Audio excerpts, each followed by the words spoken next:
तो hello friends, कैसे हैं आप सब। मैं आज इस वीडियो में आपको बताने वाला हूँ कि क्लास 10 में अगर आप बोर्ड्स में 95% से ज़्यादा मार्क्स लाना चाहते हैं तो आप कैसे ला सकते हैं।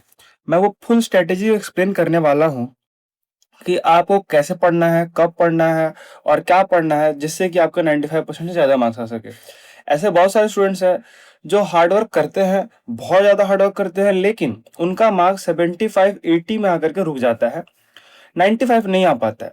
मैं आपको बताऊंगा कि मैंने क्या गलतियां करे थे जिससे कि मेरा 91 पे ही आकर के रुक गया था और आप 95 तक जा सकते हैं। पहले मैं एक छोटा सा इंट्रो दूंगा अपने बारे में, उसके बाद इस वीडियो को स्टार्ट करते हैं ताकि आपको पता लग सके कैमरे के उस साइड जो बैठा बंदा कितना दम है उसके अंदर। बाकी आप खुद बताएंगे। जैसे कि मैंने जब अपना क्लास 10 दिया था तो 91% मार्क्स लाया है। फिर 91 मेरा आया था 12 में भी। मैथ्स में यहाँ पे मेरा 93 आया था। और यहाँ पे मेरा मैथ्स में छोटी सी गलती थी, वो भी बताऊंगा कभी, स्टोरी में, लंबी स्टोरी है। 81 मार्क्स आके रह गए थे, 100 आने चाहिए थे। जेई मेंस में वहाँ भी 91% है, 2022 में क्वालिफाइड। जो मेरा क्लास 10 था वो 2020 में था। उसके बाद एनडी क्लियर। फिर मेरा जो जेई मेंस था उसमें 91% आने की वजह से मेरा नेवी बीटेक एंट्री में एसएसबी का कॉल अप लेटर आता है और TS47 का भी कॉल अप लेटर आता है। अनफॉर्चुनेटली मैं दोनों में ही फेल हो जाता हूँ उनके एसएसबी इंटरव्यूज में, लेकिन ये मेरे बीटेक एंट्री के डायरेक्ट एंट्रीज थे क्योंकि मैंने जेई मेंस में अच्छा क्वालिफाई किया था और एनडीए का एग्जाम मैंने खुद दे के क्वालिफाई किया था। अभी इंजीनियरिंग कर रहा हूँ, ईसी डिपार्टमेंट से थर्ड ईयर में हूँ। 2027 मेरा बैच कंप्लीट होता है। तो यही था मेरा इंट्रो। आगे चलते हैं, आपका स्ट्रेटेजी क्या होने वाला है ताकि आप एक अच्छा मार्क्स स्कोर कर सके। बता दूं कि सिर्फ स्टडीज में नहीं, गुंडई में भी आगे हूँ। ठीक है, आगे चलते हैं। आपको कैसे कंप्लीट करना है, तो आज हम आपको स्मार्ट स्टडी सिखाने वाले हैं। शुरू करते हैं। यहाँ पे आपको 80 मार्क्स का पेपर आने वाला है, तो आपको फुल 80 मार्क्स सारे चैप्टर्स में इक्वली नहीं बंटने वाले हैं। कुछ कुछ चैप्टर से ज्यादा क्वेश्चन आएंगे, कुछ कुछ चैप्टर से कम क्वेश्चन आएंगे। पहले आपको वो करना होगा जिसमें से ज्यादा क्वेश्चन आने वाले हैं, और सेकंड में आपको वो करना है जो इजीली स्कोर किए जा सकते हैं। इजी स्कोरिंग चैप्टर्स को करना बहुत जरूरी है ताकि आपको मार्क्स वहां से पूरा मिल जाए। उसके बाद आप थोड़ा हार्ड वाले में जितना ला सको लाओ, और फिर आपका पेपर अच्छा होने वाला है। तो पहले आपका देखते हैं ये जो अलजेब्रा पोर्शन है। अलजेब्रा में आपका क्वाड्रेटिक इक्वेशन और अरिथमेटिक प्रोग्रेशन से बहुत क्वेश्चंस आते हैं और इजी भी होता है। तो ये दोनों हो गया, इजी और ज्यादा स्कोर वाला। जो ज्योमेट्री है, ट्रायंगल्स, सर्कल्स, इंपॉर्टेंट रहने वाला है। थोड़ा कंफ्यूजिंग लगता है स्टूडेंट्स को, लेकिन मैं कवर करने वाला हूँ बहुत ही इसी तरीके से। आप आगे चलते हैं। ट्रिग्नोमेट्री, बहुत ही ज्यादा स्कोरिंग और बहुत ही ज्यादा इजी। क्लास 10 बेसिस के लिए तो बहुत ज्यादा इजी है। 11-12 में मैं जानता हूँ हार्ड हो जाता है, लेकिन ट्रिग्नोमेट्री जो है क्लास 10 के लिए बहुत ज्यादा स्कोरिंग होने वाला है। स्टैटिस्टिक्स एंड प्रोबेबिलिटी इंपॉर्टेंट है। यहाँ पे आपको बस फॉर्मूलेज होते हैं, 2-3 फॉर्मूला है, आपको अगर याद है फुल मार्क्स आएंगे। अगर फॉर्मूला याद नहीं है, मार्क्स नहीं आएंगे, सीधा बात है। लेकिन बहुत ज्यादा scoring and easy portion. Coordinate geometry same, एक एक फॉर्मूला है, सेक्शन फॉर्मूला। अगर वो आप लगाते हैं तो आपका आंसर आ जाता है। थोड़ा मॉडिफिकेशंस होंगे फॉर्मूलेज में, तो 2-3 फॉर्मूले बन जाते हैं, लेकिन एक्चुअली एक ही फॉर्मूला है। और अगर आप उस फॉर्मूले को लर्न करते हो तो आपका चैप्टर कंप्लीट। मेंसुरेशन, इसमें बहुत सारे फॉर्मूलेज है, इंपॉर्टेंट है, मैकेनिकल है, दिमाग लगाना नहीं है। फॉर्मूला लगाओ, आंसर आएगा। अगर फॉर्मूला आपको याद है तो आपको मार्क्स आने वाले हैं। तो आप समझ रहे हो क्लास 10 में जो आने वाले हैं, ऐसा कुछ टफ नहीं है। आपको बस एक रिगरस प्रैक्टिस और स्ट्रेटेजिकली पढ़ाई चाहिए, तो आपका 95% इजीली आ सकता है मैथ्स में। आगे चलते हैं।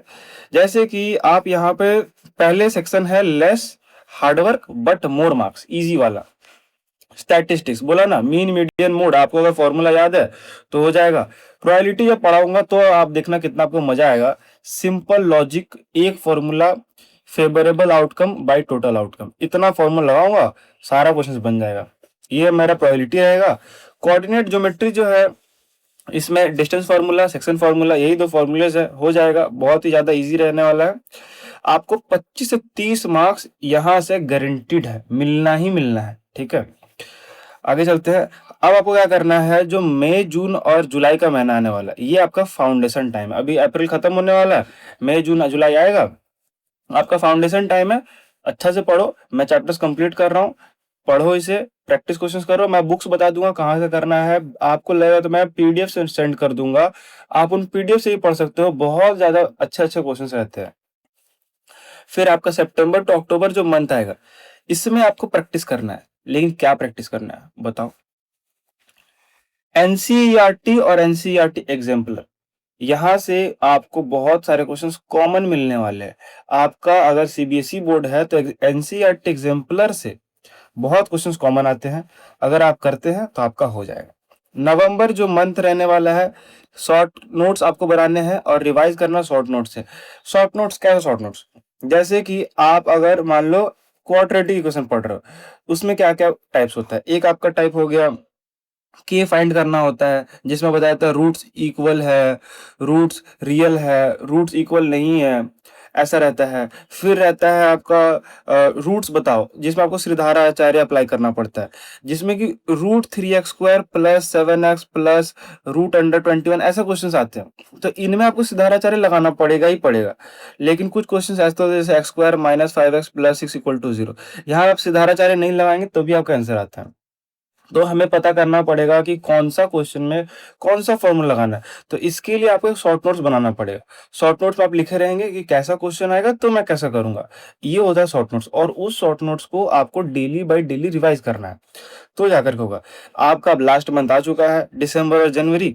प्रीवियस ईयर पेपर्स बहुत ज्यादा करो, मैं भी एक्सप्लेन कर दूंगा, प्रीवियस ईयर पेपर सॉल्व करता हूं, मैं भी आपको सॉल्व करके दिखाऊंगा। अगर आपको देखना है तो आप चैनल को सब्सक्राइब करो, आपको मिल जाएगा। और फरवरी का मंथ, लास्ट मंथ, यहाँ पे आपका एग्जाम आ चुका है, लास्ट है। मॉक टेस्ट प्रैक्टिस कर लो जितना हो सके, एक दिन में 2-3 मॉक टेस्ट दो, 3-3 घंटा का है, 9-9 घंटा पढ़ो, मॉक टेस्ट पूरा दो, आपको लर्न हो जाएगा सारा फॉर्मूला। अगर आपने इतना किया तो 95% आना गारंटीड है, अगर इतना कोई करता है उसका आएगा। Try to complete the paper in 2 hour 30 minutes. हाँ, ये बहुत ही ज्यादा जरूरी है, मेरा यही गलती रहा था क्लास 10 में, मेरे को नहीं पता था।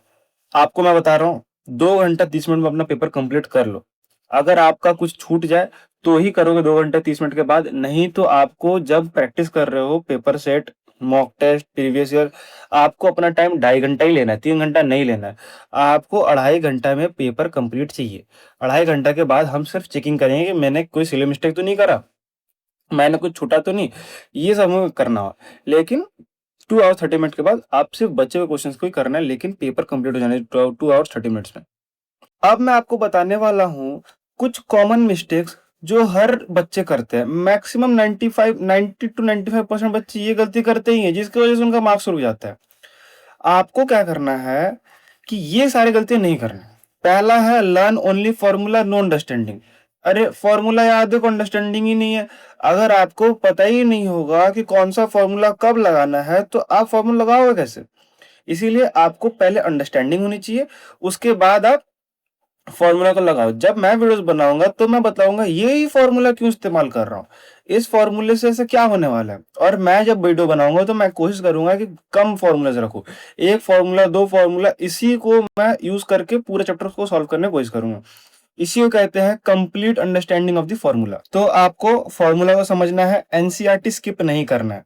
बहुत सारे बच्चे हैं जिनको लगता है एनसीईआरटी तो इजी है, इसे करने की क्या जरूरत है, मैंने इतने टफ टफ बुक्स कर रखे हैं, मेरे को एनसीईआरटी करने की कोई जरूरत नहीं है। बहुत ही गलत बात। आपको एनसीईआरटी स्किप नहीं करना है, भले ही उसमें इजी क्वेश्चंस आते हैं, लेकिन आपको ऐसे क्वेश्चन